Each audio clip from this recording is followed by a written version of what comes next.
doing it. You supposed to be happy you sitting there with Kid L. Why you mad? The Kid L Podcast. Is that the Walgreens logo? It actually is a walk. You the first, bro. Listen, everybody else think it's the Washington. It's the Walgreens logo. That's what it. That's really what it Let's is. talk about that. Why is you're changing the Walgreens logo, man? The exact reason why he pointed it out. Yeah. Because it's recognizable. We winning, man. You know what I'm saying? You see, we winning, man. You would think, you know how many Walgreens you see, and you just see that W ride past in any city and state. Yeah, it's like when people see 300-pound women, then they go like, "Oh, damn, Kid L." It's crazy, man. You so fucking funny. We Winning Man is in the building. No doubt. All the way from Flint, man. Flint, we made it. What's going on in Flint today, man? There's so many stars that came from your city in the past decade. There's like a whole community out there, right? 100%. Everybody's going crazy. How is it looking right now? Are you still feeling that momentum continuing? I mean, as far as the momentum for me, I don't feel it, but I see it for everybody else. And it's like, okay, it's cool. Like, so we just steady working on my stuff to build my craft up because, I mean, honestly, like I said, I still see it's bubbling. More and more artists popping out and getting the shine on them, but, not everybody getting the shine on them, so. Yeah, it's right. There's a lot of rappers in Flint, but not everybody's getting the exposure. 100%. And not even just rappers, producers. So like, I ain't just a rapper, I'm a producer as well. So it's like, yeah. You know what I'm saying? That kind of make it even worse. You making the beats and rapping, like, damn. Yeah, it's when you have multiple talents like that, you stay in business, right? 100%. If you can rap and you can make beats, it's like, yo, I'm going to make the beat for you, record you, and hop on the feature if you need all me. of that shit. You know? And record that bitch for you. Exactly. I'm doing all that shit. You Yeah. feel me? One-stop shop. Does it make it difficult to balance both sides? Not really, because to be honest, it's the love for the music that keep me doing everything. So I really just want to make good music. That's really all about for me, like making good music.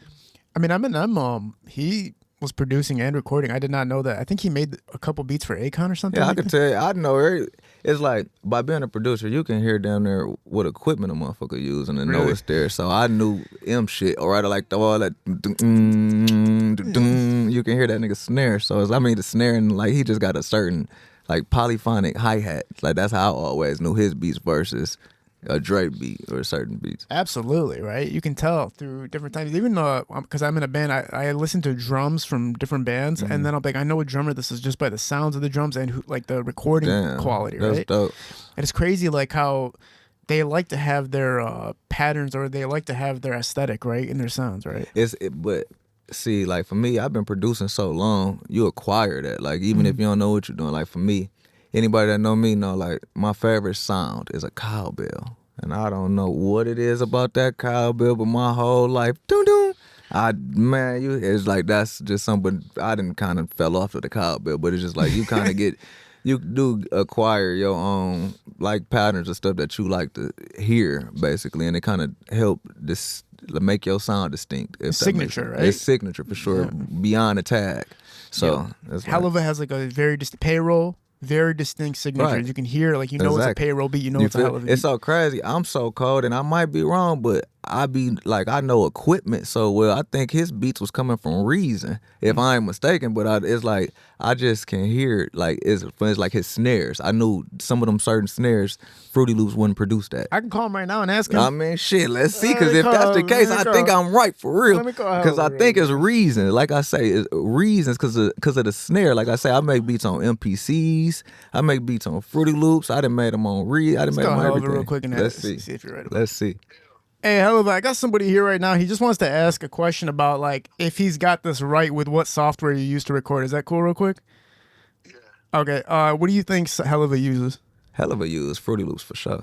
Now he ain't used to use Fruity Loops, but he used Fruity Loops now for sure. What did he used to use? He was using MPCs for sure. Like even when he was making I ain't gonna lie. Helly was the first person I heard use a snare, this certain snare mixed with a clap on Rocco beat. He had a song on Rocco project. And he was the first one I heard, but I think that's when he had converted over to Fruity Loops. I might be. What do you think wrong. about that, Hellova? Is he accurate?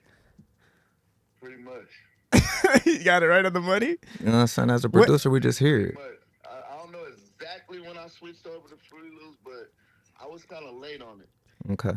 Okay, what was the first softwares you used like during the 2010 era till now? Like what did you transition from? 2010, I used to use like MPCs and keyboards. He just said that. Wow. Okay. And then you don't remember when you switched to Fruity Loops? I can't remember the exact year. I had to ask my boy Shorty Rich because he begged me to make a beat on there. Like, please just try. And I did it, and that motherfucker came out hard. That's Man, crazy, for man. real. I appreciate you, hell of a man. I love you, bro. Isn't that crazy? You Yeah, called that's every crazy. single So thing like, he like said. I'm hell of a said that on telling the you, phone. just Isn't that like I crazy? say with the payroll.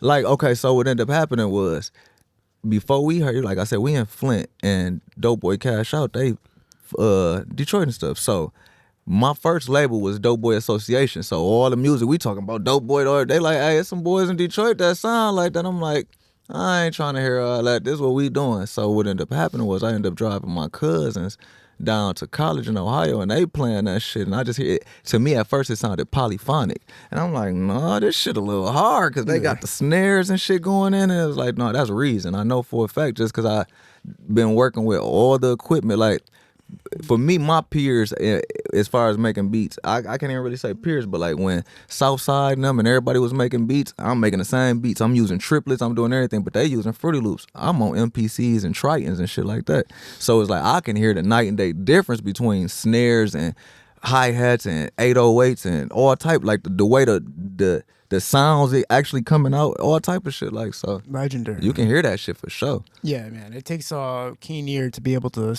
Yeah, know man, what's bullshit. going on, right? You understand this theoretically and his vibe as well, which is the best combination, right? 100%. Some people only know the vibe, which works for them, but when you know theory and vibe and sounds, it's like what's better than that, really?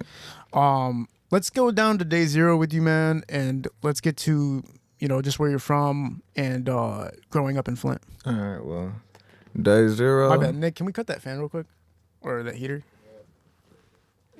Is that the remote? Can you toss that to him real quick? You good? I Oh, did. that thing. It was that thing the whole Man, time. listen. Good looks, man. Oh, you all good. Hey, he knew where the sounds were Man, coming from. trust me, bro. This What up? shit real. But Saying to fix your jacket real quick before we get back on. All right, back. Okay. Let's take it to ground zero, man. Telling everybody where you're from in Flint, and how life was in Flint for you. all right, ground zero, Flint, Michigan. Hurley Hospital. It ain't too many hospitals. There's only two, but no, yeah, it's only two. It's McLaren and Hurley, and 99% of everybody in Flint came from Hurley. So, I mean, my early life kind of typical as everybody's. Flint small as hell, so it ain't like we got the same experience as people in bigger cities. So it's kind of like,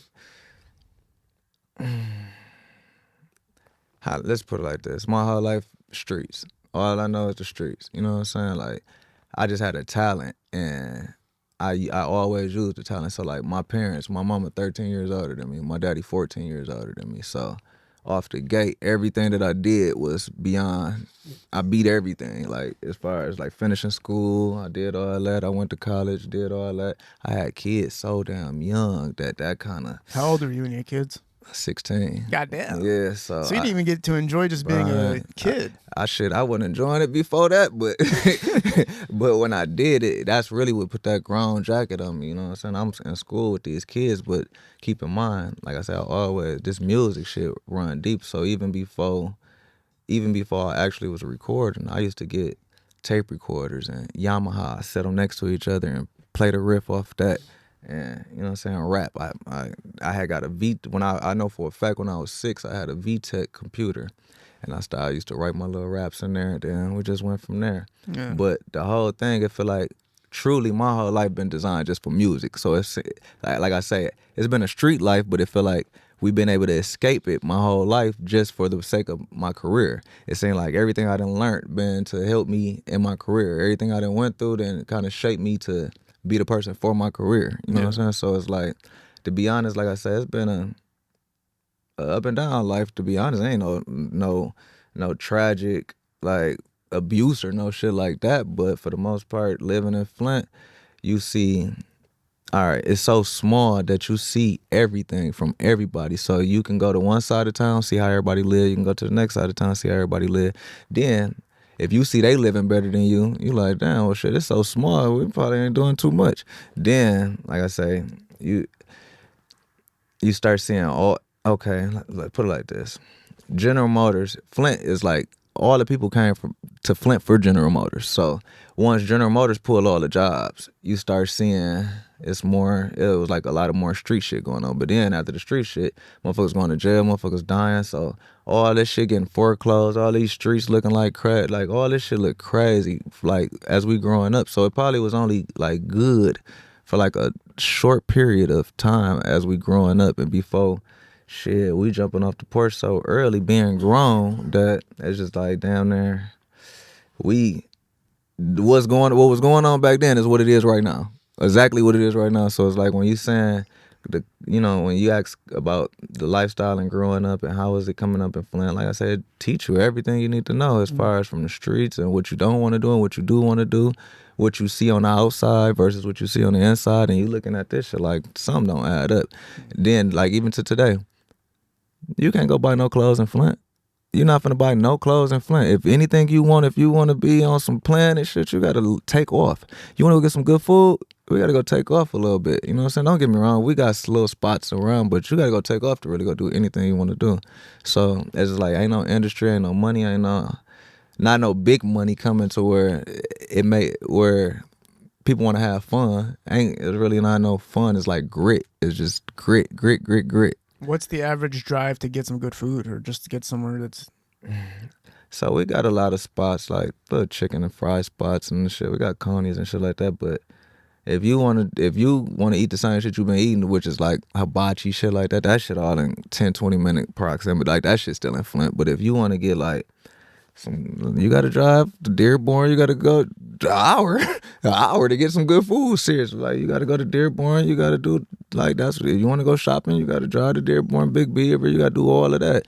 Unless you don't have to. You can go play City Trends and be basic and all that. But for the most part, you gonna do that, or you gonna go to Snipes and grab the same shit everybody else got. So it's about an hour drive for you, kind of to just feel like how you want to feel. Man, it's an hour drive to feel like a human, and I feel like you're in a bubble. You go, man.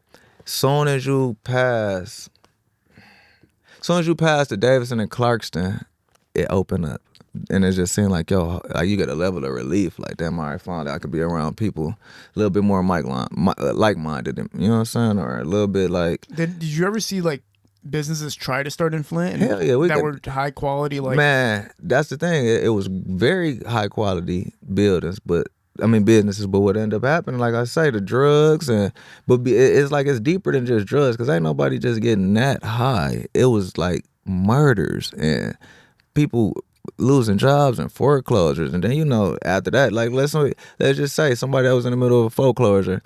Now they got to pay for a funeral. Now they finna go in more debt. Then let's say they do end up on drugs. Now they deteriorate. Now the kids deteriorate. It's like a cycle. It's just like all we seeing is a whole bunch of cycles, and it's like by being in Flint, your brain becomes so small that you don't even really think to jump far enough to go figure out nothing. So I'm sure like the water crisis didn't help, obviously. Probably people were jetting. And we drunk so much Kool-Aid, dog. I'm a product of that shit at this point. But, even what's fucked up about that, like, I ain't getting no money from that because I ain't even have enough time to fill out all the paperwork they kept sending in. So it's just like... What do you mean paperwork? Okay, so they had when the water crisis first happened, they had put a hold on our water bills for a little minute, and we ain't had to pay water for a minute. But shit, they still tallied it up. So shit, you still had to pay the bill. But like some of them, they wiped a lot of people's bills off. But after that, the whole city got word that they was doing a settlement. I guess millions of dollars had got offered to the city or whatever the case is. So. Shit, I would think if my name on a bill and you see that I've been paying this bill for this property for all these years, that should say enough. I had the water in this house.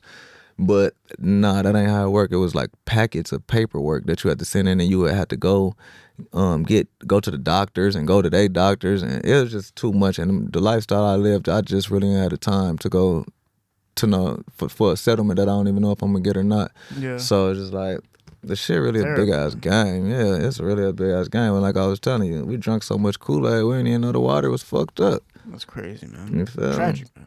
Yeah, try music kept you like stable in your own way though, right? grounded. I should say, grounded, yeah. right. It's just like for instance, like it's two ways we could have went our whole life, and it's the streets or just, I mean, really the streets or the good or the right path. And like I say, I always tried to be on the right path as far as with my career. I knew who I wanted to be. It's like so young that it's like, nah, cuz I might have to sit back. I know this might fuck up my chances of doing what I really want to do.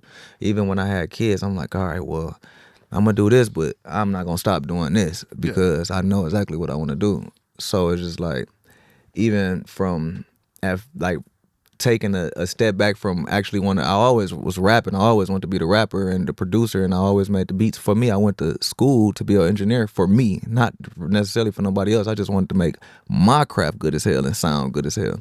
So what ended up happening is, like I said, by me having kids so young, I really wasn't able to be hand-on with a lot of artists. And I got an uncle, which I'm WeWinninMan. He the real famous, but at first my name was real famous, so I used to go by the name of the real famous JR. And by me going by the name real famous JR, me and my uncle had the same tag, which is real famous. So a lot of artists that he would deal with, I would basically smuggle my beats through him because I'm at home with kids. So once that started happening, my sound just started becoming so distinct that everybody started checking out for me for real and trying to figure out who the hell I was. So I end up actually started working with a lot of different artists in the city and basically making some of the greatest music that me and them made. So it's like, once that happened, I felt like that was a good step, but I seen it really didn't get me nowhere. So it's like, nah, I can't be trying to invest into a lot of artists if it's not getting me nowhere. I might as well just use my beats and invest in me and the artists that I like and that's underneath my label and working with my production team. And I just kind of take that step now to kind of stay grounded without getting a headache from making music. Yes. Who were some of the artists that you're talking about early on that you were working with beat-wise? I mean, I done work with, like, I done made beats for E40 before, so it's crazy. Yeah, it's not just local music, How'd but that like start with E40? Like, how'd you guys connect? The college thing, like I say, cool. even my aunt. Well, the thing is, like I say, by me and my uncle having the name WeWinninMan and real famous, he do work. I do work with it's a wing, so he actually did the production for him. But like I say, it's underneath the same wing, same tag, everything else. So it's like that was connected because we was interning in California and bumped together and it made sense. But that's how that happened. And then by being in Flint, it's only this big, so you work. If somebody hear the sound, you working with everybody, just on it being small. So anybody that you name from Flint that's been, it's only all right. Put it like this: it's only, let's see. It's a few top players in Flint on the Flint music scene, and every top player of the music scene early on, I feel like we definitely made some good music, but we don't make music now. But I like, for instance, like start with YSR Grams and Cats. Oh yeah, them my babies. Okay, them my Beecher babies. See, I used to Flint.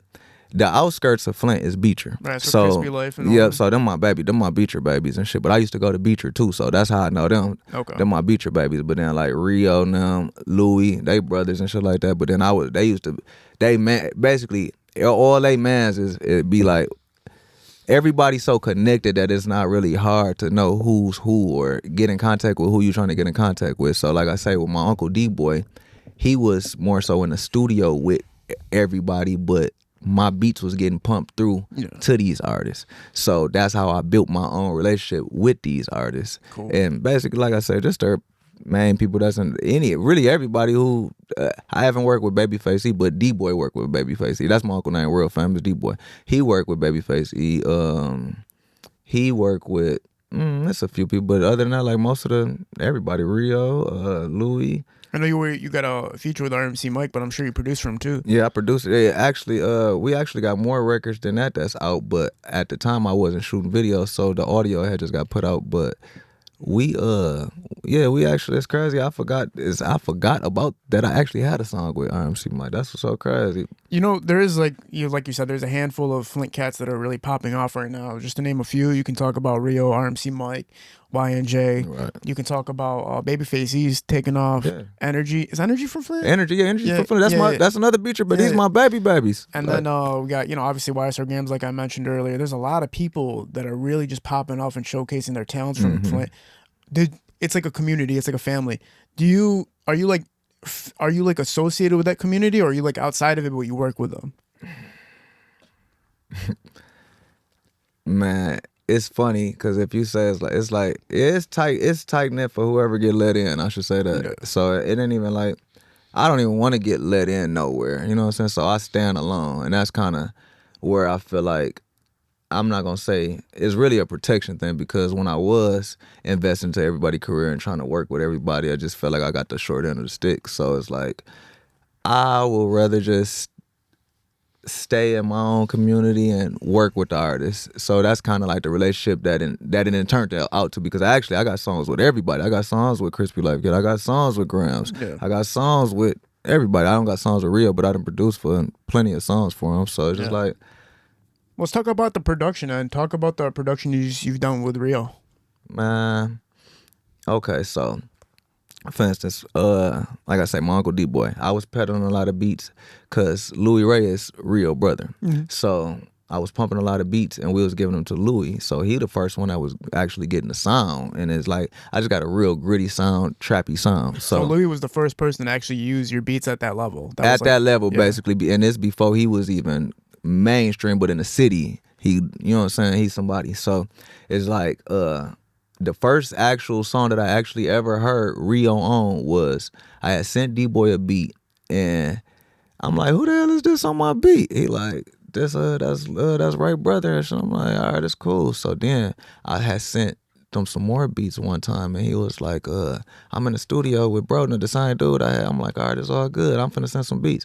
So I had a beat, and then when I sent it to him, the song called High Tech and Percocets, and when I sent that beat, shit, the song was going crazy in the streets. Like everybody that knew I made beats, they like, that's your beat. They knew the Real Famous tag and everything. So everybody coming to me, you know what I'm saying? It's getting big. Like it's like, all right, cool. So then from that point, everybody thought that D-Boy had made that beat. And then nobody know it was me. So that's when I started getting more vocal about making my beats. So I started popping up to the studios more and working with everybody more. So you now guys share the same tag, so it's like exactly. But if it's like we share the same tag and the same sounds, but you can hear a sonic difference between the way we use the sounds, or even our tag. Like if you know, so it's like his tag. It's my daughter saying Real Famous, but if you hear my tag got a high pass filter on it. His don't. Or it's like certain shit. I got like a signal generator before mine, so it'd be like shh. He was basically outsourcing your beats. Yeah, pretty much. Putting them out there, which is, you guys had a business deal, I'm assuming, where it made sense for both of you guys, right? I mean, where I thought it would have made sense, because nobody got no money out of nothing. So it's like, right. So it's just like, right. So it's like, even when you, okay, so keep it going. So like you start locking in with artists, and different artists know who I am. So we started making more music. So then like at this point, they know it's not D-Boy making the beats, it's me making the beats now. So we start actually getting songs together, and you know what I'm saying? We actually start locking in, I guess, if you want to say that. Artists locking in with artists. I mean, a producer locking in with artists. So long story short, we did a few more songs, and before you know it, he had ended up coming to my house to do a song with one of my artists at the time, Slap, and it was a hard ass song. They ended up putting it was called Scales and a Dirty Pistol. But at this time, you know, he had his legal battle, so I figured they had to probably take that song down and the video down due to the legal reasons. So it's kind of like, it's always just been a lot of different fucked up situations on my end, as far as how I feel like I don't get compensated at the end of the That stick. sucks, man. So then, like I say, you work with all of these different artists, and everybody know your name and all this, and we I produce a level of music that sound very good with these artists. So I'm like, with me, I'm looking at it like, damn, let's make some more music. But I don't see exactly why I'm not making no more music with nobody, because I actually was willing to work with a lot of artists. So that's why it's like, even with my uncle, it's like, I had to break away from the me and him being together with the rep because everybody's thinking it's just him. Nobody's thinking it's me. And that was the trade-off, right? So it's like he was outsourcing your beats, but you probably wouldn't have connections to some of the people that he was producing the beats for. Right. But it ended up biting you in the back a little bit because now that people are using the sound and want that sound, they don't know who you are. Right. Nobody know who I am. So that's the unfortunate angle of it, which is a trade-off, right? But now that you're putting your face out there more and making people more aware, people can put a face to the beat, right? Right. It was something that tipped me off. Well, not tipped me off. It was just something that made me realize I need to put my face out more. And keep in mind, like I said, I got a good following on the internet, or the people that do follow me and watch what's going on. So I feel like it's a community with them. What I do have going on is a community. And it's crazy. I just did a feature with the guy. And he hit me like, because I always showcase me making beats on my MPC on my story.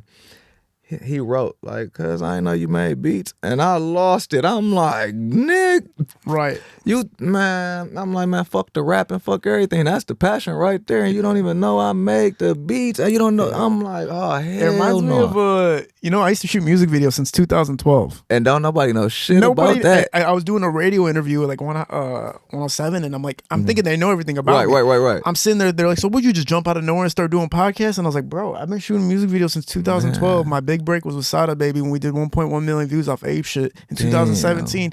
And I'm telling them I used to shoot music videos. I was doing production, all this shit.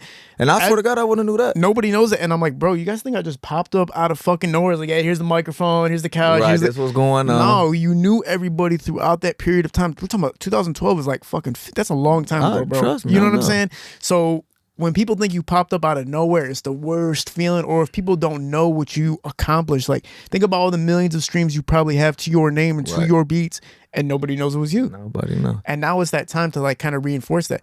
But here's the thing with you, I've heard your beats, I've heard your music.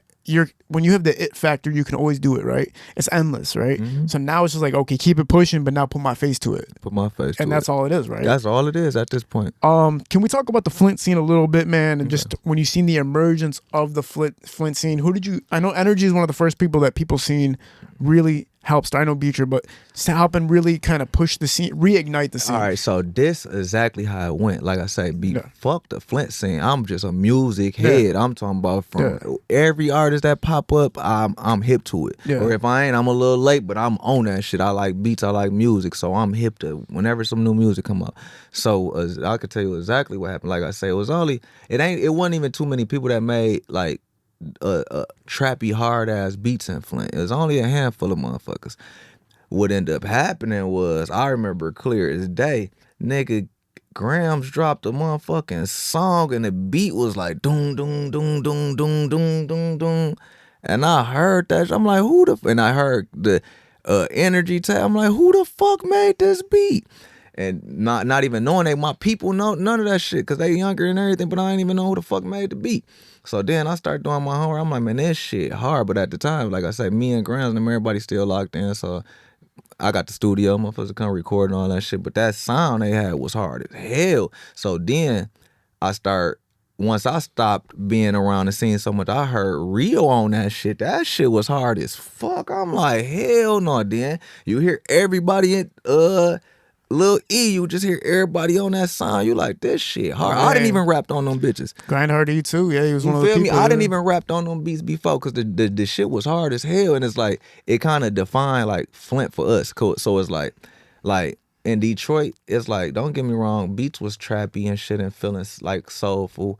But like our beats just seemed like they was more mean. Like, and you could just, it's like when we hear our beats with the bass, that's Flint. Yeah, that's how we feeling right now. And it was like when I started seeing that shit, I'm like, oh, it's on the flow. Shit, we finna get up there. Let's go. Let me get to making music. I ain't never stopped making music. I ain't never stopped putting out videos. I ain't never stopped putting out high quality music to none of this time. I always just still been putting on, even if it's been underneath the shadows. I still put it out. So even would end up at the same time that the music scene was taking off, I switched my name over and had to rebrand myself. So like I said, I was the real famous JR at first, but I spelt it so long that shit looked like a paragraph coming across your screen. Yeah. So my algorithm was just horrible, and my stream started. Somebody else had made a distro kit and was loading my music up, and they was getting my streams. So Man. Took the name, I did all that. I'm talking about Instagram changed everything. It seemed like once I did that, the same people that used to like my shit didn't know who the fuck I was. I deleted everything, turned to a whole new human, so nobody know who I was. I remember clear as day. I got a song called "Get Money." It's the Houdini beat redid, and I remember clear as day. I was standing on the I was sitting on the basketball hoop, and hell of a comment right up underneath that bitch, like fire, like it's on the floor. I'm like, oh, I got motherfuckers paying attention. So right soon as after that shit, I changed my name, all the shit go down. I'm like, don't nobody know who the fuck I am. So then at the same time, if shit, I mean, I ain't even saying the motherfucker gotta say who I am and all that, but it's like, if I'm underneath the shadows, who the fuck really gonna know who I am if I ain't putting my face out there? You notice with energy, he doesn't really, some people don't know what he looks like, Right. but he's so consistent with his branding and his Instagram and social medias that it's like you get what he is. Yeah, kind you of. get exactly what it is. Like I said, like even, like we just was texting not too long ago, but it's just like, everybody got their own little lane of who they work with and the kind of artists that they deal with, which I know for me, I shy away from a lot of like playful music or a lot of goofy stuff. So it'd be like, I don't know if that be having a lot to do with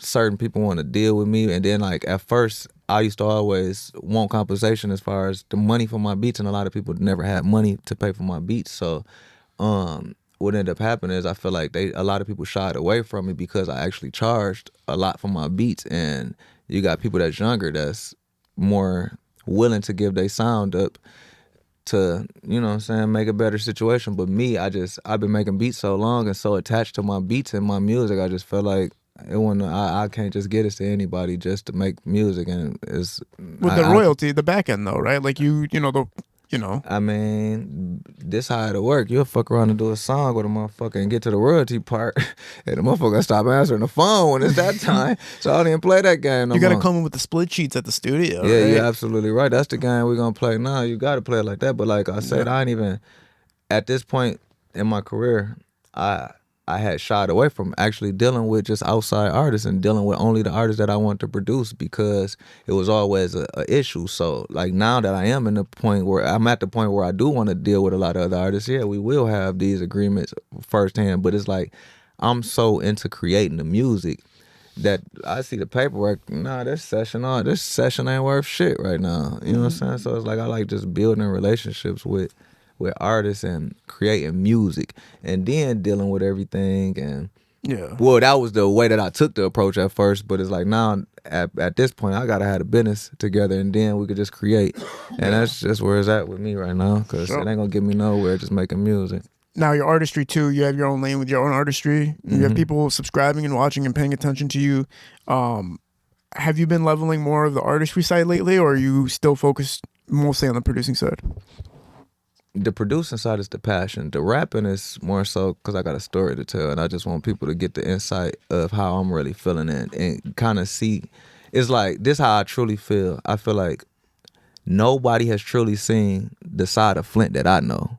No, the outside world, I should say. The outside world hasn't got a chance to see the side of Flint that I see. You got that 2 a.m. Flint. That kind of gives people a little bit of perspective, you know right? what I'm saying? The Flint that I'm seeing is a little bit more in depth for sure. Like the it's more in depth for sure what I can show you versus a lot of people just based on me being in these environments for so long. So I mean, well, can you break that down for people a little bit? Like, you have a lot of music that you feel Flint in it. You've experienced it, you're engulfed in it, right? It's where you grew up. Can you give people a little bit of perception of what Flint feels like when you're there? Flint feel like you just want to get out. Like, you just want to get out. Flint feel like it's crazy because you can, like, I'm a historian for this shit. So, like, even with Detroit, I like looking at old historical stuff from Detroit, all historical facts from Flint, everything. And it's like once you see what you riding past, it kind of give you like a sad feeling. You could ride past a building that look completely like nothing and Google it or see it, and you like, this was a whole, what, we had this, we had like down, if you, it's like, we don't even got a downtown. Like, we probably got 2 buildings that makes up downtown. The bricks is what let you know you downtown, but it's not. It's like Flint give you no aspiration to aspire for more. It is so low vibration that for me, I could tell exactly what somebody from Flint, the way they talk, the way they act, the way everything, like, and it could be from the biggest people to the lowest people. I still can tell that they have a lot of Flint in them just based on the way people conduct themselves from Flint. And not saying I maybe conduct myself the same way, but I'm just saying. It's so weird that you say that because all the rappers that I meet from Flint are like being off camera, they're like very humble and joyful. Like they're almost like excited to be alive. Man, you do be, bro. Like you gotta understand, but like, you know, a lot of people that live in Detroit, they from Detroit, but like Detroit was a trip to a Flint person. Like that's a vacation to go to Detroit from Flint. To go to, like I remember like Northland Mall. Like we ain't have stores, like certain stores that we would go in Flint. Like don't get me wrong, our Genesee Valley did used to be a mall when we was kids in like a mall. But like we ain't had no designer stores or nothing like that. It wasn't never none of that. So it's like, man, you don't need like for instance, I walk around in a fur coat and look like a needle. No, not yeah, I look like a needle in a haystack. Literally walking around Flint with fur coats and Rolexes on and all that. Like that's how it's like I put a arrow on myself just because the majority of people don't even carry themselves this way, and the majority of people is like we so underneath and embodied with poverty that it's like you down there. It's like you see so many people lose the hope, and that's what it's like. That's why when you see somebody and we get out and we get around people and we're like, no, it is some hope still. Damn, hold on, everybody ain't fucked up. Nah, everybody ain't just so mad. No, what if they is mad? It is some more shit to it. Wow. And you get to see that once you get out, and that's why it be like that for you. It's interesting to hear you say that Detroit's kind of like a vacation from Flint for a second. It is. Like now, then we got older and you see a little bit of decay and stuff like that. You kind of simple, but I don't give a fuck. From the moment you drive and pass a certain exit, you gonna see the night and day difference. Everything get narrow. That cement get brown as hell. Nigga, it just look crazy as fuck. That shit. Ah, man. You know, well, you can go back to Flint music all the way back to like the Dayton Family, MC Breed. You can really go back to where the musical like Motown feeling was in Flint, right? Yeah. But then there was like a little bit of a gap until the new cats arrived and jumped out. It's like I ain't gonna lie, like the Dayton Family was like shit. I still listen to that shit, but like they was stars. We was literally like all you hear your OGs pulling up down Planet. Like that shit was hard. Like it was like our commercial shit. You know what I'm saying? Like you ain't look at them and think it was no hood shit. You knew it was like some commercial shit. Then it's cool. It's like from that point, it's like I said, I've been making beats and rapping my whole life. So like it's so many artists that done came and either they done died or they done got locked up or something that had been hard as hell in between. Who was the gap. person you seen that like had a chance of making it, but their music just stopped out of nowhere, just like they, for whatever reason, it just didn't keep going? You know, it's crazy you say that because I never really paid too much attention to nobody else really for like, so off the back, I really don't know how to, I mean, I can't answer that because I really ain't paid too much attention to see who music was doing something they could have did something and then they stopped right off the back. Because most people probably made it that were like trying to, like, were actually like I said, a lot of people like, this how it's like in Flint, everybody get like a chance to be a local celebrity. So everybody get that chance to get that they song in the club. You know what I'm saying? That's how it work over years. So it'll be like 1 year, somebody might got the biggest song in the club that everybody know, everybody listen to, everybody on Facebook talking, the community of Flint know about it. Yeah, it's cool. All right, now that's over with. Who got the next song? Who got the next song? It's that quick. Where no, like, I'm telling you, it's that quick. Somebody had a whole motherfucking club going crazy off a song, and it's like no, seriously, we got like songs from like back in the day that still like it's like we make the reunion them songs type shit like what's that it's certain songs. What's like Flint's First Day Out? Flint First Day Out is down there Rio song. That motherfucking legendary damn there at this point now because there ain't nobody that did nothing big enough to inspire everybody to see that there's more out there. Yeah, Legendary did huge. Yeah, man, that shit was so hard. Like I said, when everybody said, then you gotta think, dog was on house arrest at the time. So everybody seeing, this what made everybody really want to rap and go so hard. You seeing dog on house arrest doing all that shit, you like, damn, this shit getting real. Like, we don't gotta travel nowhere because we ain't never had no light on us. So when the outside, I mean, I remember when me and my nigga was smoking and we seen, a motherfucking interview like we start seeing like the hip hop lab and like motherfuckers actually start saying people names and shit. We like, hold on, this shit real, motherfuckers. Who's your female? You guys have a female rapper. Jay Renee's from Flint too. If I wanted to say what I wanted to say, but that used to be my girl a long time ago and shit, man. We used to get in shootouts together, all type of shit. What? You and Jay Renee? Goddamn. I swear to God, but no, that it's cool people though. You know, like we basically. He's gonna fix your mic real quick. Okay. We end up getting cool down there after so much time. I can't imagine Jay Renee in any type of situation like that. She seems like so nice and. Nigga, that's my baby. What I could say about her, she know how to survive. Like, you know how you'll get a chick like okay, put it like Flint. You get girls that they get evicted or whatever the case is, they drowning in sorrow. What I can say from just knowing her, she always figures something out. That's all I know. You know what I'm saying? When we was beefed out to even if we unbeefed out, she always figured some shit out. So that's what I knew about her. So even like, it was like, and then even like with that, like, we used to make music or shit. We had plenty of shit together. Like even though I got a song called "Pretty Little Slim Bitch," and it'd be like it'd be like it's like you looking good, you know you do, boo. And it's her saying true, and I'd be like throw that ass back, girl. I said throw that ass back, tell them don't do you. She be like don't do me. That's her on the song. That's cool. But that song, probably, I recorded that shit probably 10 years ago. When you say you guys are shootouts, you mean shootouts with each other? Hell yeah. Like against each other? Jay Next Renee. time you talk to her, ask her what happened, man. Why would you and Jay Renee be in any type of Because she hit my fucking old school with a pen. What? Listen, I had an 86 Cuddy. Listen, dog, I swear to God, man, this ain't no lie. I got an 86 Cuddy too. I had pulled up to her crib one day, and I forgot. I think I was fucking with my other bitch or something. It was something that happened. And I take that back. I had climbed through her window because she locked the door and my keys was in there. And she threw a frying pan at my Cutlass when I had just got it painted and cleaned up and put fresh tires on there. And she knew how hard I was working on that damn car. And she did that shit. And it was one night, I forgot what happened. She was circling around my crib or something. I forgot what that she was just on tip. I forgot. Man, it's crazy. I don't even remember this shit. But long story short, we got cool that next morning. And it was like, I'm like, you my baby. I fuck with you the long way. So we just always have been cool. Did the frying pan leave a dent?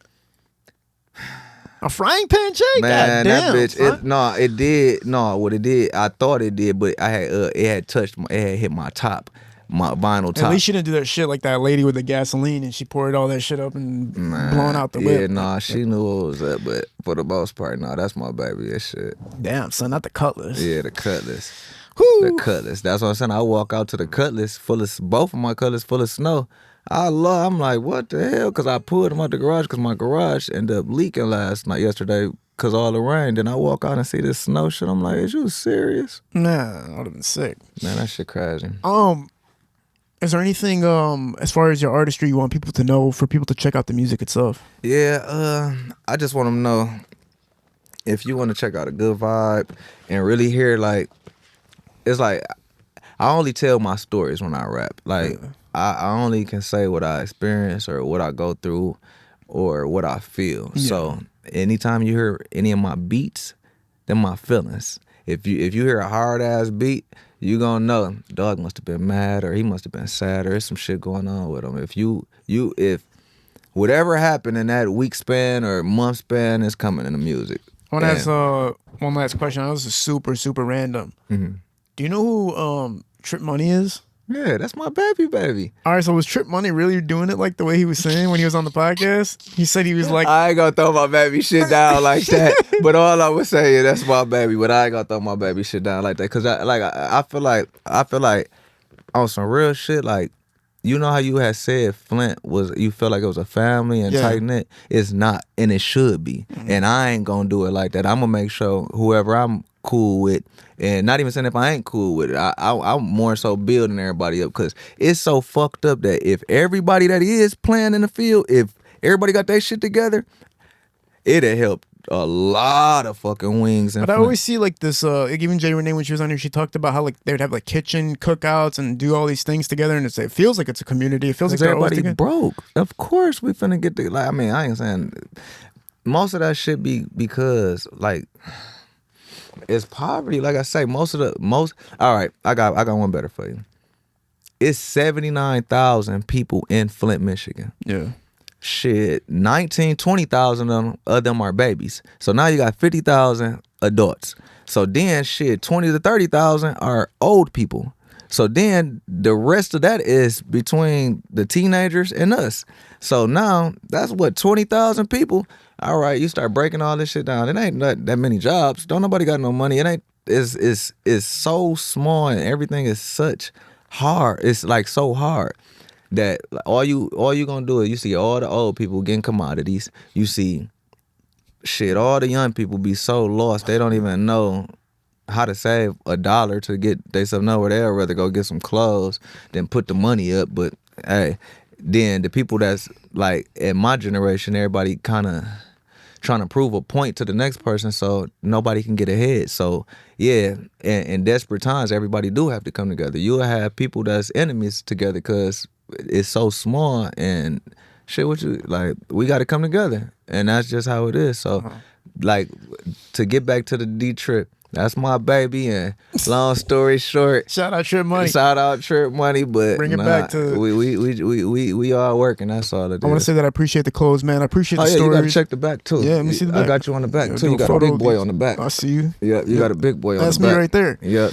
See And I it. try to keep high quality at all times. So even if anybody want to Love get it. merch, you can get straight to my Instagram at WeWinninMan. Sure. You can get t-shirts. I got t-shirts and sweater, but it's uniform with me. So Beautiful. anything, you'll never get a white t-shirt. You'll never get a black t-shirt. You'll never get a green t-shirt. It'll always be navy blue. That's my brand and how I established it. Even if you look at, this is the We Winning Man. Love If it. you look at his face, he ain't smiling. He ain't really got nothing to smile about right now. Love He- it. Yeah, he frowning.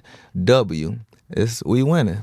Amazing. W, we winning. And of course, he got the W to let you know he winning. So if you know anything about me and know why we became we winning, is subconsciously letting myself know I'm winning and I ain't losing, but it's also letting everybody know that if I'm coming from Flint and I'm still having all the determination that we all can win. So I feel like I'm winning even while I'm losing. And how can I say, and I can't say losing, but as I'm grinding to get to a better spot, I can say I'm winning. Yeah. Because I'm actually still working towards winning completely. So, Amazing. like I say, if anybody buy into anything I got going on, just know we all a family. This shit makes you family when you dealing with me and dealing with anything we winning, man. And that's how I feel with my brand, because most of the people that listen to my music, it's like damn near can identify them because they participate, and it's like a cult following. And I just want to build the cult following with this We Winning Man shit. We Winning Man records, everything is extra stones. Amazing. So. Amazing, man. Thank you for doing this. Thank you for bringing the clothes, man. Oh, yeah, Thank you for the stories. I left y'all this. Got 2 packaged up. For sure, man. Yeah, We it's all went in, good. was on the podcast today. We're at Parallel Sound Studio, Hella Visual Shootings Productions. We're out. Peace.